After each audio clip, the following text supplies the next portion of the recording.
Hello friends, Shashi Agarwal channel के अंदर मैं doctor Shashi Agarwal welcome you all. जैसे हर जगह पे एमएसटी हो रहे हैं तो उस वक्त क्या होता है कि कोई रिवाइज करवा दे हमें एक ही वीडियो के अंदर, तो उसी चीज़ को मद्देनज़र रखते हुए ये वीडियो मैंने निकाला है। तो यहाँ पे we are going to revise the financial services and market, जो कि मैं टीच करती हूँ एमबीए सेकेंड ईयर को। तो यहाँ पे हम 3 क्वेश्चन जो है, overview of financial system, what do you mean by money market, it's component and instrument, what do you mean by structure and component of capital market, उसको अंडरस्टैंड करेंगे। अगर आपको मेरा ये एफर्ट सही लगता है तो do like my video, comment कीजिए, लाइक कीजिए एंड शेयर कीजिए। और अगर आपने मेरे चैनल को सब्सक्राइब नहीं किया हुआ तो do subscribe my channel. So this is my app, Edusum app, जिसको गूगल प्ले स्टोर से डाउनलोड कर सकते हो। ये जो ऐप है commerce, economics and management students को काफ़ी सारा फ्री स्टडी मटेरियल और काफ़ी सारे मॉक टेस्ट प्रोवाइड करती है, और उसी तरह काफ़ी सारे स्ट्रक्चर कोर्सेज भी अवेलेबल हैं। तो ये जो हम टॉपिक यहाँ पे रिवाइज करने जा रहे हैं, इसके जो सारे नोट्स हैं वो आपको मेरे ब्लॉग के अंदर भी मिल जाएंगे। तो वहाँ पे भी आप जाके www.gargshashi.com पे भी आप जाके इसको रीड कर सकते हो। तो सबसे पहले हम देखते हैं overview of the financial system in India.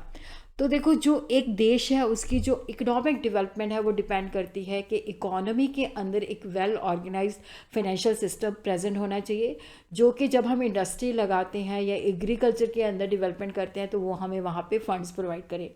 तो फाइनेंशियल सिस्टम जो है that is a broader term, जिसके अंदर फाइनेंशियल मार्केट्स भी आ जाती हैं, फाइनेंशियल इंस्टीट्यूशन भी आ जाते हैं, जो कि हमारी इकोनॉमी को सपोर्ट प्रोवाइड करते हैं।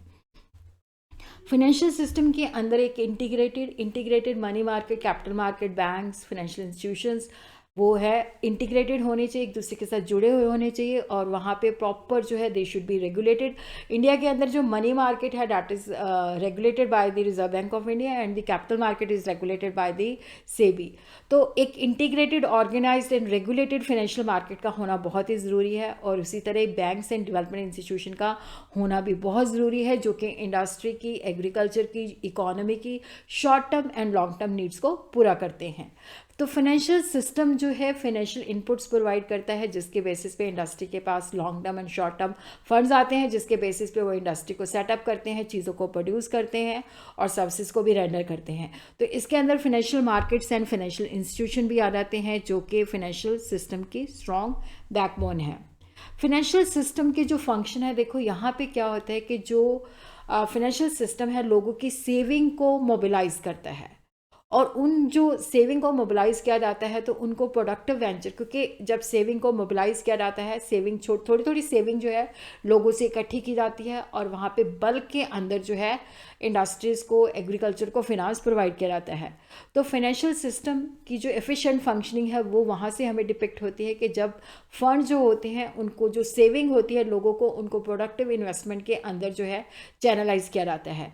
फाइनेंशियल सिस्टम जो है सेवर और इन्वेस्टर के बीच में एक इंटरमीडिएरी का काम करता है और इकोनॉमिक डेवलपमेंट को प्रमोट करता है, क्योंकि जब इंडस्ट्री लगती है तो कैपिटल फॉर्मेशन होती है और काफ़ी लोगों को एम्प्लॉयमेंट जनरेट होती है, और मार्केट के अंदर बहुत सारी मल्टीप्लाइंग इफेक्ट होता है, तो जिससे इकोनॉमी की प्रोग्रेस होती है।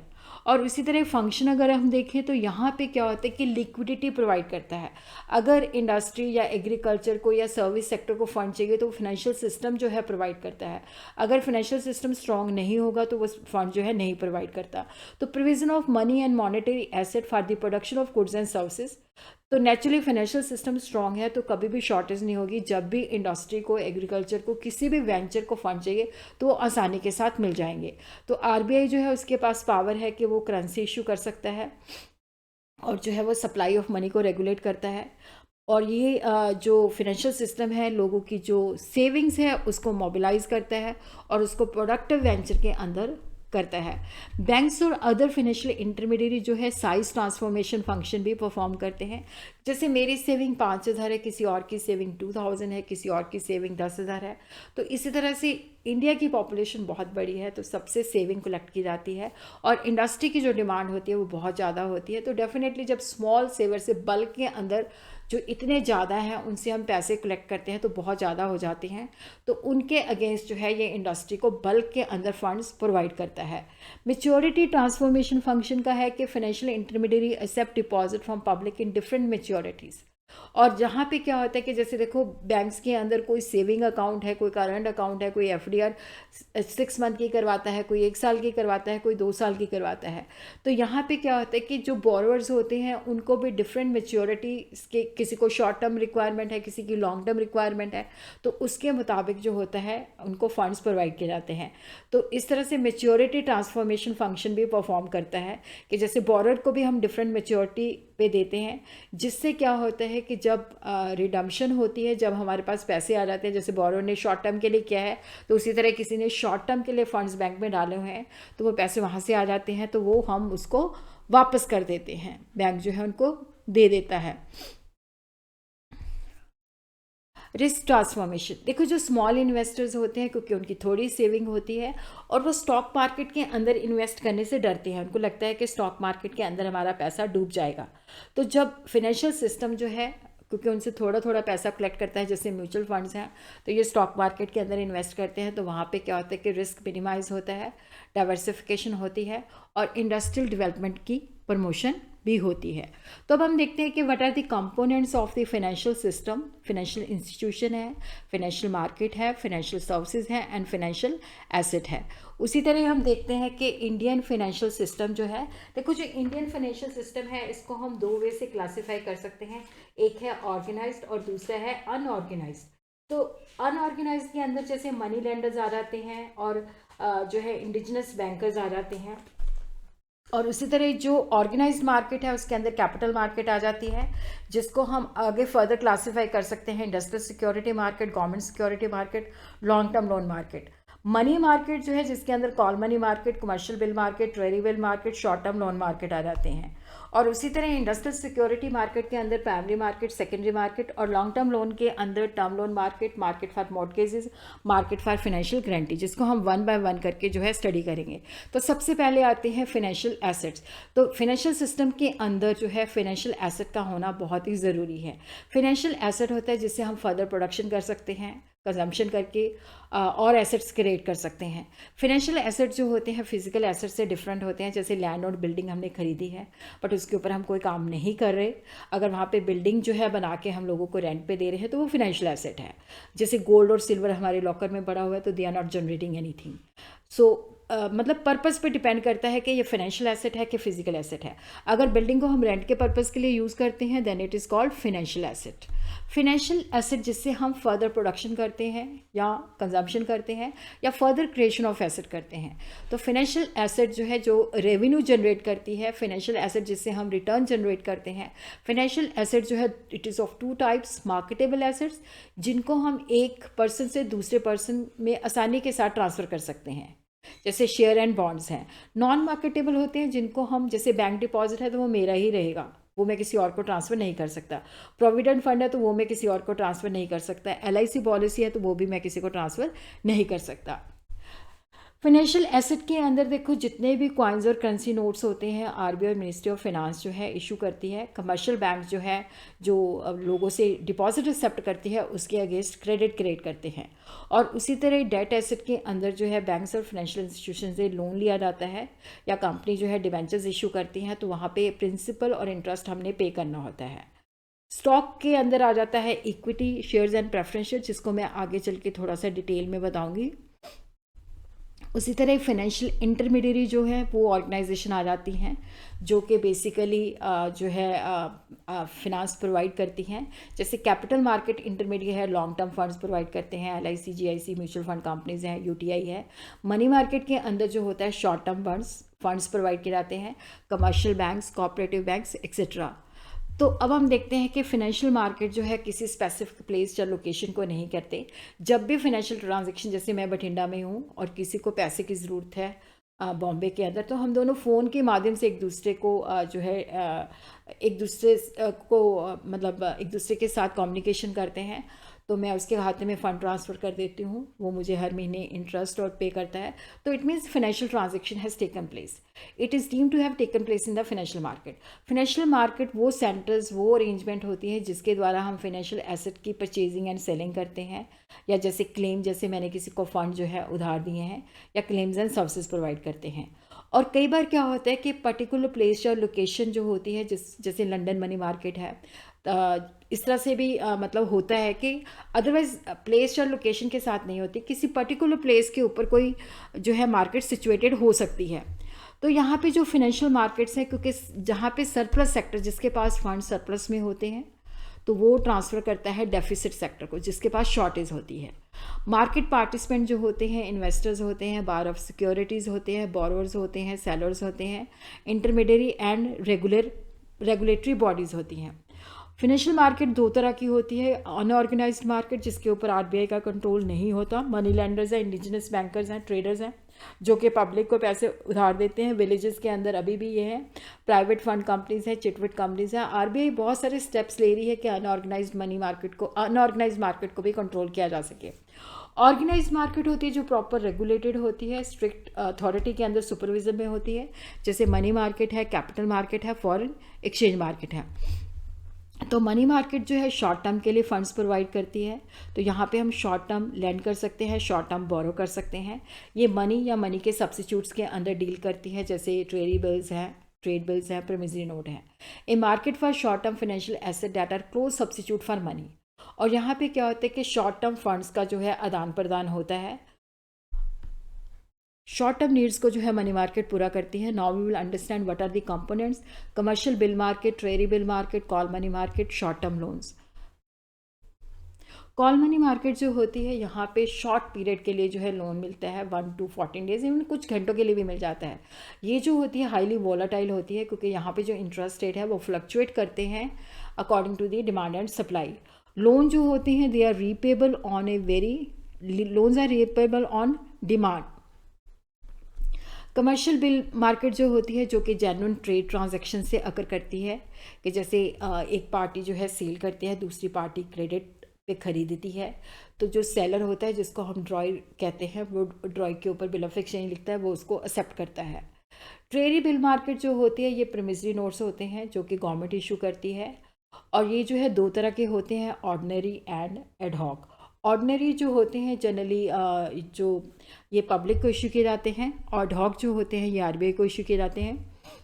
शॉर्ट टर्म लोन मार्केट जो है वर्किंग कैपिटल रिक्वायरमेंट, जिसके अंदर commercial banks and financial institution जो है फंड्स प्रोवाइड करते हैं। कैपिटल मार्केट जो है यहाँ पे लॉन्ग टर्म फंड्स प्रोवाइड करती है, जैसे money market short term funds provide करती है। मनी मार्केट को रेगुलेट करती है Reserve Bank of India, capital market को रेगुलेट करती है Security Exchange Board of India. तो it is of 3 types: industrial security market, primary market जहाँ पे first time public limited company issue लेके आती है, सेकेंडरी मार्केट जहाँ से हम जो एग्जिस्टिंग कंपनी है जिसके शेयर ऑलरेडी लिस्टेड है स्टॉक एक्सचेंज के अंदर, वहाँ से हम परचेज करते हैं। गवर्नमेंट सिक्योरिटी मार्केट जिसके अंदर गवर्नमेंट जो है अपनी गिल्ट एज सिक्योरिटीज़ इशू करती है। लॉन्ग टर्म लोन मार्केट जिसके अंदर term loan market, mortgage market and financial guarantee market, जिसको हम 1 by 1 करके जो है अंडरस्टैंड करते हैं।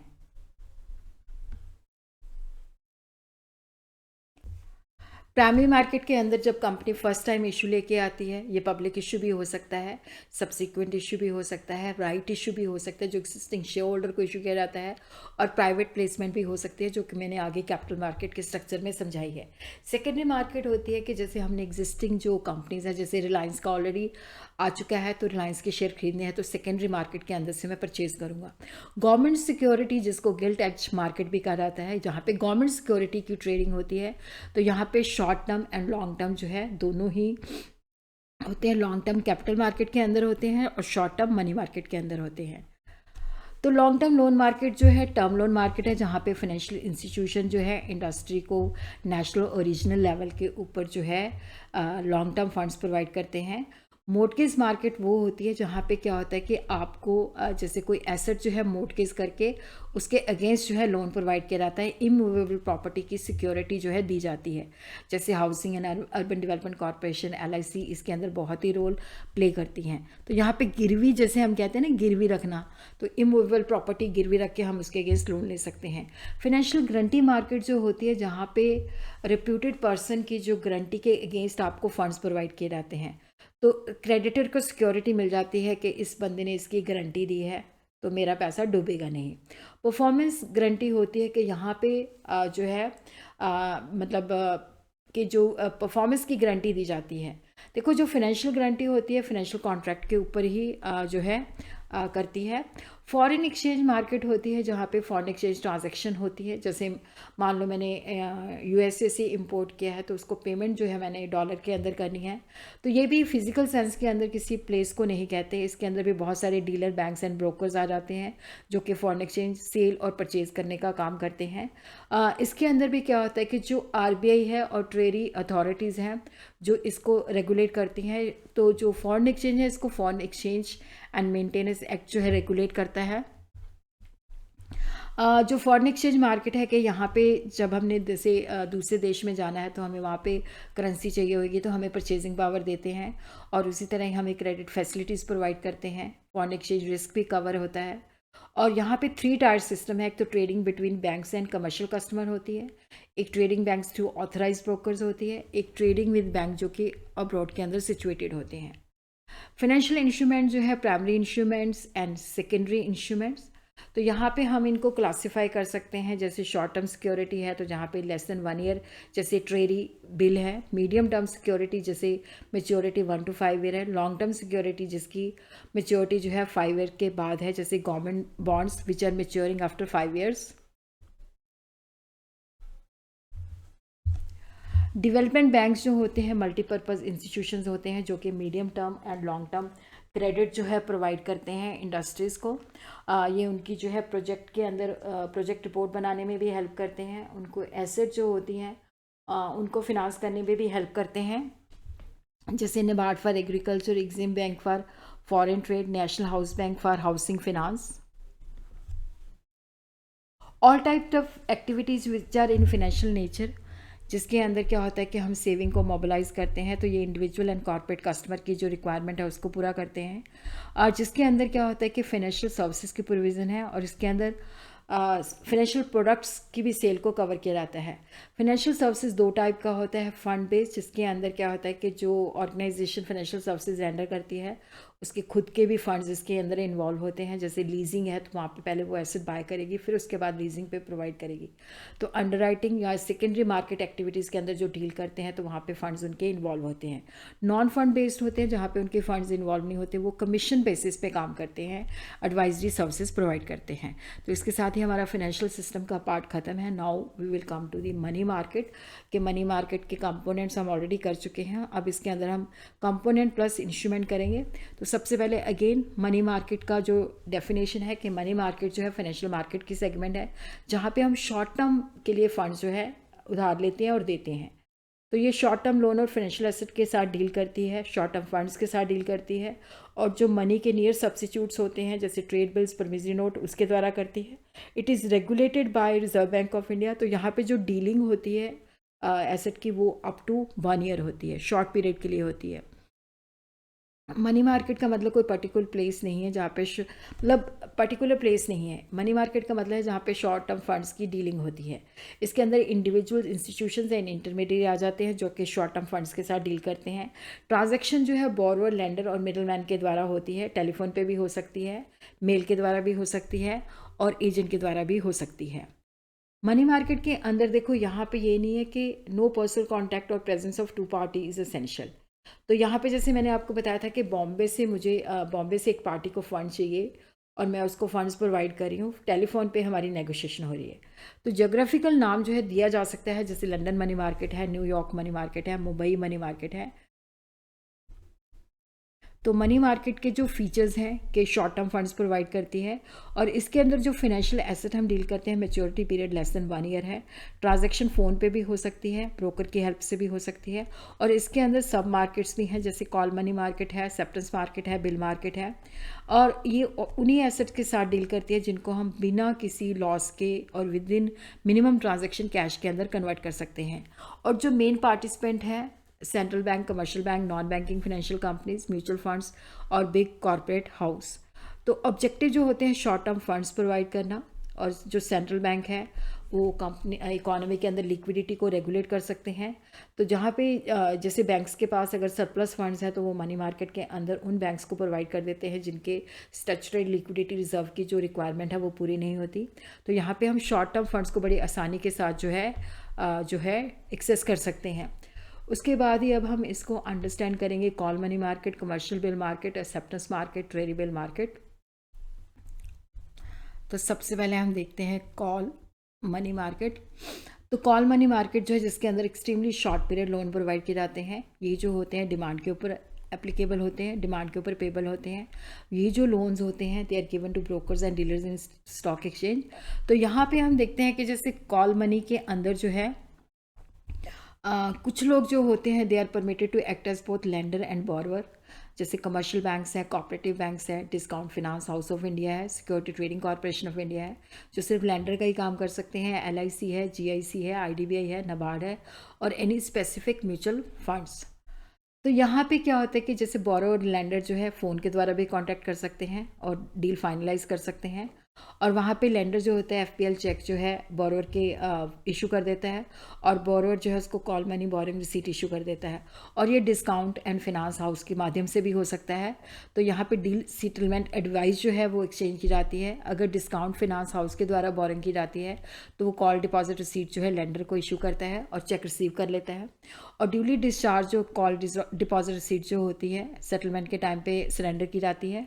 तो यहाँ पे जो लोन अवेलेबल होता है वो अप टू 14 डेज़ के लिए होता है, और ये थोड़ा सा वोलाटाइल बहुत ज़्यादा होता है, क्योंकि यहाँ पे बेसिकली क्योंकि शॉर्ट पीरियड के लिए होता है। तो यहाँ पे जो commercial banks to meet large payment and large remittance to maintain liquidity with the RBI, तो वो फंड्स ले सकते हैं। स्टॉक ब्रोकर एंड स्पेकुलेटर्स जिन्होंने स्टॉक एक्सचेंज के अंदर पेमेंट्स करनी होती हैं। Bill market for meeting the matured bills, और Discount Finance House of India and the Security Trading Corporation of India to activate the call market, और individual of very highly status. उसी तरह commercial bill market के अंदर क्या होता है कि जैसे यहाँ पे ये जो है जेन्युइन ट्रेड ट्रांजैक्शन से होता है। तो यहाँ पे जैसे ए ने बी से परचेज़ किया, ए जो है ए ने बी से परचेज़ किया, तो बी जो है ए जो है जैसे यहाँ पे इसी एग्जांपल से ही चलते हैं कि ए जो है क्रेडिट पे सेल करता है और बी जो है क्रेडिट पे परचेज़ करता है। अब ये जेन्युइन ट्रेड ट्रांजैक्शन है, तो यहाँ पे ए जो है ही इज़ द ड्रॉयर, तो वो बी के ऊपर बिल ऑफ एक्सचेंज लिखेगा और बी जो है उसको एक्सेप्ट कर लेगा। तो यहाँ पे बिल ऑफ एक्सचेंज जो होता है रिटर्न ऑर्डर होता है, क्रेडिटर की तरफ से लिखा जाता है, जो कि डेटर को ऑर्डर देता है। अनकंडीशनल ऑर्डर होता है कि सर्टन सम सर्टन पर्सन को आफ्टर ए सर्टन पीरियड पे करना है। तो अब हम देखते हैं कि जो कमर्शियल बिल्स होते हैं ये कई तरह के होते हैं। जैसे डिमांड एंड यूसेंस। डिमांड होता है जो डिमांड पे ही पेबल होता है। यूसेंस बिल होता है जो कुछ स्पेसिफिक टाइम के बाद पेबल होता है। क्लीन बिल के अंदर क्या होता है कि जैसे किसी डॉक्यूमेंट्स नहीं इसके साथ अटैच होता। अगर बिल जो है डॉक्यूमेंट्स के साथ अटैच है, जैसे रेलवे रिसीट है, लॉरी रिसीट है, बिल ऑफ लीडिंग है, तो ये डॉक्यूमेंट्री बिल होता है। बिल को आगे भी हम कर सकते हैं डॉक्यूमेंट अगेंस्ट एक्सेप्टेंस या डॉक्यूमेंट अगेंस्ट पेमेंट। तो यहाँ पे एक होता है कि एक्सेप्टेंस अगर उसने बिल ऑफ एक्सचेंज को कर लिया तो डॉक्यूमेंट्स हैंड ओवर कर देने हैं। अगर उसने पेमेंट कर दी है तो डॉक्यूमेंट्स हमने देने हैं। इनलैंड एंड फॉरेन बिल्स होते हैं कि जो कि पर्सन रेजिडेंट इन इंडिया और इंडिया के अंदर ही पेबल है।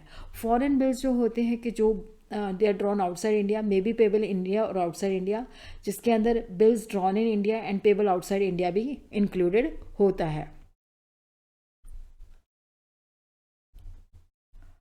और उसी तरह export bills and import bills भी होते हैं। जैसे हम एक्सपोर्ट करते हैं बाहर, तो जो बाहर की पार्टी है उसके ऊपर बिल ऑफ एक्सचेंज लिखते हैं। अगर हम बाहर से इंपोर्ट करते हैं तो वो हम पे बिल ऑफ एक्सचेंज लिखता है। इंडिजिनस बिल होता है जो पार्टी दोनों इंडिया की रहने वाली है। अकोमोडेशन बिल जो होते हैं जेन्युइन ट्रेड ट्रांजैक्शन नहीं होती। जैसे यहाँ पे फ्रेंड्स की हेल्प के लिए ये ड्रॉ किए जाते हैं। जैसे ए जो है रेप्यूटेड पर्सन है और बी जो है उसका फ्रेंड है जिसको फंड्स की ज़रूरत है, तो बी ए के पास जाता है, तो बी जो है ए के ऊपर बिल ऑफ एक्सचेंज लिख लेता है और बाद में बैंक से डिस्काउंट करवा लेता है, और मेच्योरिटी डेट पे जो है ए जो है बैंक को दे देता है, और बी जिसको अकोमोडेट किया गया था वो ए को फंड्स प्रोवाइड कर देता है। सप्लाई बिल्स जो होते हैं ये बिल्स नहीं होते, ये सप्लायर या कॉन्ट्रैक्टर जो है गवर्नमेंट डिपार्टमेंट के ऊपर ड्रॉ करते हैं जो उन्होंने गुड्स सप्लाई की हैं, तो ये नेगोशिएबल नहीं होते। तो ये जस्ट जो होते हैं लोन्स और एडवांसेस जो है बैंक से लेने के लिए किए जाते हैं।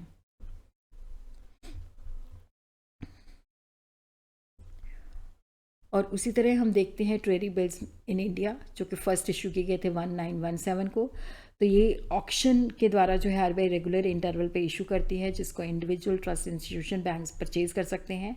ये फाइनेंशियल इंस्टीट्यूशन इनको हेल्प करती है और ये फाइनेंशियल मार्केट के अंदर बहुत ही ज़्यादा इंपॉर्टेंट रोल्स होता है। और उसी तरह बैंक जो है ट्रेजरी बिल्स आरबीआई को दे सकते हैं ताकि वो रेपो रेट के अंदर जो है आरबीआई से फंड्स ले सकें। और उसी तरह बैंक जो है ट्रेजरी बिल्स को मेंटेन करते हैं ताकि अपनी स्टैट्यूटरी लिक्विडिटी जो उनकी रिक्वायरमेंट होती है उसको पूरा करें। तो ट्रेजरी बिल जो है रिप्रेजेंट करता है short term borrowing of the government. Treasury bill market refer to the market where treasury bills are purchase and sold. तो ट्रेजरी बिल्स क्या होते हैं? प्रोमिसरी नोट होता है जिसको डिस्काउंट पे इशू किया जाता है एक स्पेसिफिक पीरियड के लिए। तो ये एक फिनांस बिल होता है क्योंकि यहाँ पे जो है मतलब ये कोई जेन्युइन मतलब ट्रेड ट्रांजेक्शन नहीं होती। यहाँ पे पूरा आपकी जो फाइनेंशियल रिक्वायरमेंट है उसको पूरा जो है किया जाता है। तो ये क्लेम अगेंस्ट द गवर्नमेंट होता है। ट्रेजरी बिल जो है शॉर्ट टर्म इंस्ट्रूमेंट होता है जो कि आरबीआई इशू करता है इंडियन गवर्नमेंट पे, तो टेम्परेरी नीड्स को सेटिस्फाई करने के लिए किया जाता है। ट्रेजरी बिल जो होते हैं मिनिमम अमाउंट जो है इसका 25,000 या उसके मल्टीपल में होते हैं और इनको ज़ीरो कूपन बॉन्ड भी कहा जाता है क्योंकि ये कोई इंटरेस्ट नहीं पे किया जाता है, इनको डिस्काउंट पे इशू किया जाता है। लेकिन रिडम्पशन जो होती है इसकी पार वैल्यू पे होती है। तो difference between the issue price जो है, अगर इशू प्राइस जो है रिडम्पशन प्राइस से लेस है तो वो इंटरेस्ट रिसीवेबल होता है और ये काफ़ी लिक्विड भी होता है और नेगोशिएबल भी होता है। तो उसी तरह हम देखते हैं कि जो ट्रेजरी बिल्स हैं ये दो तरह के होते हैं, ऑर्डिनरी एंड एडहॉक। जो एडनॉरी रेगुलर होते हैं ये पब्लिक को इशू किए जाते हैं, फाइनेंशियल इंस्टीट्यूशन को किए जाते हैं शॉर्ट टर्म फाइनेंशियल रिक्वायरमेंट को पूरा करने के लिए और ये फ्रीली मार्केटेबल होते हैं और इनका सेकेंडरी मार्केट भी होता है। एडहॉक जो होते हैं ये आरबीआई को ही इशू किए जाते हैं। तो ये टेंडर और ऑक्शन के द्वारा सेल नहीं किए जाते, ये आरबीआई परचेज करती है और आरबीआई जो है इनके अगेंस्ट जो होती है करेंसी नोट इशू करती है और ये मार्केटेबल नहीं होते। तो उसी तरह हम देखते हैं कि जो ट्रेजरी बिल्स हैं ये फिजिकल फॉर्म और डीमैट के फॉर्म में भी हो सकते हैं। Individual form company, trust, banks, insurance company, provident fund, state government, financial institution eligible होते हैं। मिनिमम अमाउंट जो होता है 25,000 जो उसका मल्टीपल होता है और ये डिस्काउंट पे इशू किए जाते हैं लेकिन इसको पे जो है पार वैल्यू पे किया जाता है। तो ये हाईली लिक्विड नेगोशिएबल इंस्ट्रूमेंट दोनों प्राइमरी और सेकेंडरी मार्केट के अंदर होता है। और उसी तरह हम देखते हैं कि इनको 91 treasury bills, 180 treasury bills, 364 days के अंदर भी हम इनको क्लासिफाई कर सकते हैं। फिर उसके बाद है कमर्शियल पेपर। ये अनसिक्योर्ड मनी मार्केट इंस्ट्रूमेंट होते हैं जो कि अनसिक्योर्ड प्रोमिसरी नोट होता है। ये 90 के अंदर इशू किया गया था जो कि हाईली रेटेड कॉर्पोरेट बोरोअर्स हैं ताकि वो अपनी शॉर्ट टर्म बोरोइंग का सोर्स जो है उनको एडिशनल मिल सके, डाइवर्सिफाई हो सके और एडिशनल इंस्ट्रूमेंट जो है उनको मिल सके। तो ये वगल वर्किंग ग्रुप की जो कमेटी थी उसकी रिकमेंडेशन पे दिया गया था। Short term money market instrument है जिसके अंदर क्या होता है कि usance promissory note with fix maturity. तो ये जो है कि शॉर्ट टर्म ये सर्टिफिकेट जो है कि शॉर्ट टर्म फंड जो है प्रोवाइड किए गए हैं, डिस्काउंट वैल्यू पे इशू होता है बट इसको इंटरेस्ट बेयरिंग पे भी इशू किया जा सकता है और ये कंपनी इन्वेस्टर को डायरेक्टली भी इशू कर सकती है या बैंक्स और मर्चेंट बैंकर्स के माध्यम से भी कर सकती है। तो ये जो है can be issued in the denomination of 5 lakhs और multiple. Individual banking company, other corporate bodies or और अनइनकॉर्पोरेटेड बॉडी और resident Indian foreign institutional investor जो है, जो भी सेबी ने लिमिट जो है स्पेसिफाई की है उसके अंदर जो है ये इन्वेस्ट कर सकते हैं और इसको हम ब्रिज फिनांस भी कहते हैं। जैसे company long term funds provide करना चाहती है तो उसके लिए फ्लोटेशन कॉस्ट जो है इनकर करती है। तो ये जो एक्सपेंसेस हैं वो कमर्शियल पेपर के माध्यम से जो है ले सकती है। और यहाँ पे है कि कौन कमर्शियल पेपर इशू कर सकते हैं? Non banking financial companies, all India financial institutions, other entities जिनकी नेटवर्थ जो है 100 करोड़ या हायर है, cooperative societies, government entities, trust, limited liability partnership, any other body corporate which is having presence in India और any other entity specifically permitted by the Reserve Bank of India. तो यहाँ पे जो company issue करती है तो उसकी net worth जो है रिसेंट बैलेंस शीट के मुताबिक 4 करोड़ की होनी चाहिए। वर्किंग कैपिटल जो है that should not be less than 4 crore. Current ratio जो है that should not be less than 1.33। A minimum of P2 A2 rating होनी चाहिए, मेंटेन करनी चाहिए और क्रेडिट रेटिंग जो है 2 महीने पुरानी नहीं होनी चाहिए और जो फर्म का बोरिंग अकाउंट है उसको standard asset by financial company जो है क्लासीफाई करे। उसी तरह हम देखते हैं कि जो date of the issue the maturity period जो है मिनिमम 7 डेज़ है और मैक्सिमम जो है 1 ईयर है। तो यहाँ पे हम देखते हैं कि कमर्शियल पेपर जो है तब हम नहीं इशू कर सकते अगर क्रेडिट रेटिंग जो है उसकी नो लॉन्गर वैलिड है। तो यहाँ पे जो कमर्शियल पेपर हमने इशू करना है वो 5 लाख या उसके मल्टीपल में होना चाहिए। और उसी तरह जब every issue of commercial paper और जो भी उसका रिन्यूअल होता है उसको फ्रेश इशू माना जाता है।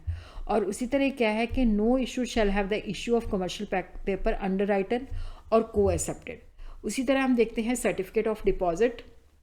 तो ये भी एक शॉर्ट टर्म डिपॉजिट इंस्ट्रूमेंट है जो बैंक्स और फाइनेंशियल इंस्टीट्यूशन इशू करते हैं। ये जो है प्रोमिसरी नोट के फॉर्म में इशू किया जाता है, नेगोशिएबल होता है, मार्केटेबल फॉर्म में होता है, स्पेसिफिक फेस वैल्यू होती है, मैच्योरिटी होती है, एक पार्टी दूसरी पार्टी को ट्रांसफ़र कर सकती है। और जो सर्टिफिकेट ऑफ डिपॉजिट है ये 1960 के अंदर यूएसए ने इंट्रोड्यूस किया था और आरबीआई ने स्कीम भी जो 1989 के अंदर लॉन्च की थी जिसके अंदर वो सर्टिफिकेट ऑफ डिपॉजिट इशू कर सकते थे।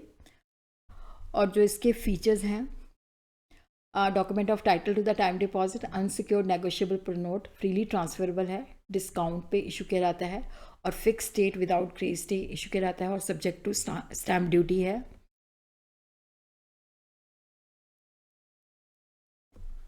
उसी तरह हम देखते हैं next question, overview of the structure and significance of the financial market which is covering the capital market and it's component. So this question is very important. What do you mean by capital market and explain the component of the capital market. Capital market जो है हमें long term funds provide करती है जिसका maturity period जो है 1 year से above होता है। ये लॉन्ग टर्म फंड्स कंपनीज़ को, सेंट्रल स्टेट गवर्नमेंट्स को प्रोवाइड करती है। कैपिटल मार्केट को हम industrial security market, government security market and long term loan market के अंदर जो है क्लासीफाई कर सकते हैं। कैपिटल मार्केट जो है medium and long term securities के अंदर डील करती है। ये मार्केटेबल एंड नॉन मार्केटेबल दोनों के अंदर डील करती है।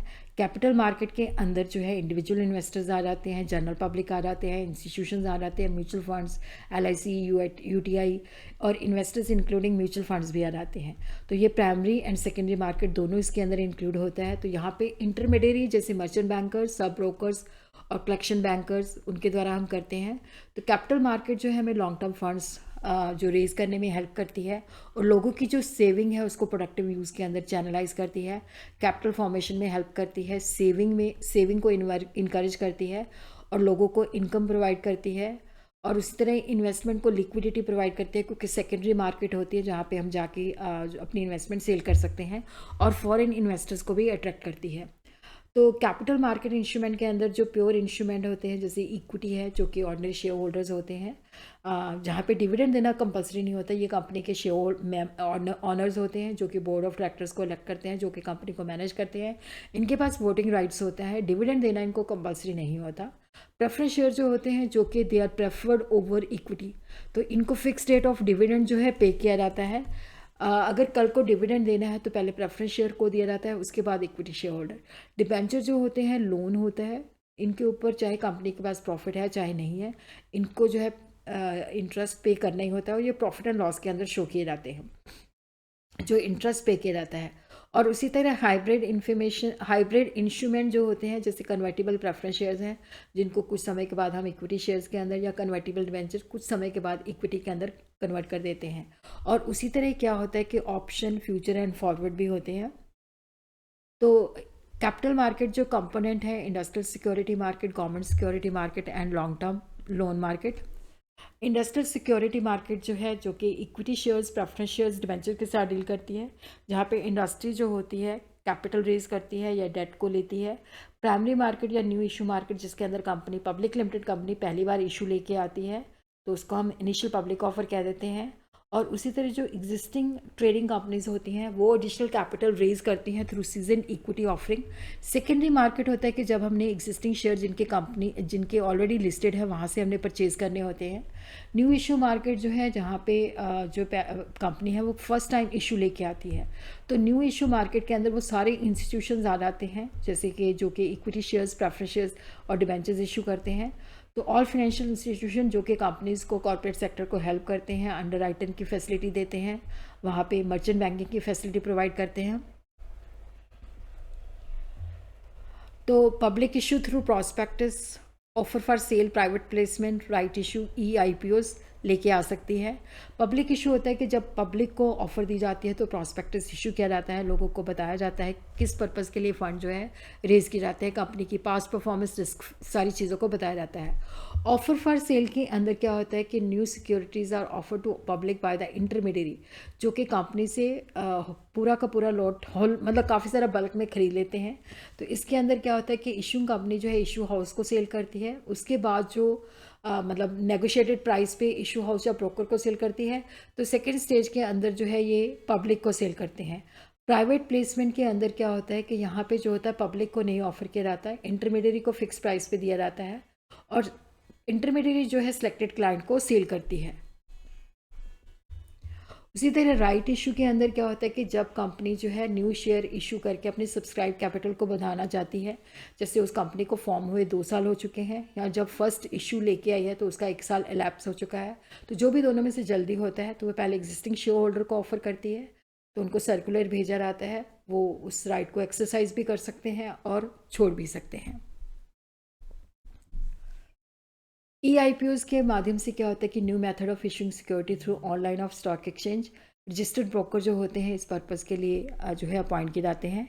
फिर उसके बाद आ जाता है स्टॉक एक्सचेंज, जहाँ पे क्या होता है सेकेंडरी मार्केट, जो कि लिक्विडिटी प्रोवाइड करती है, जहाँ पे सेकेंडरी मार्केट के अंदर ट्रेडिंग होती है, लिस्टेड होते हैं शेयर, तो इन्वेस्टर और स्पेकुलेटर दोनों ही ट्रेड करते हैं।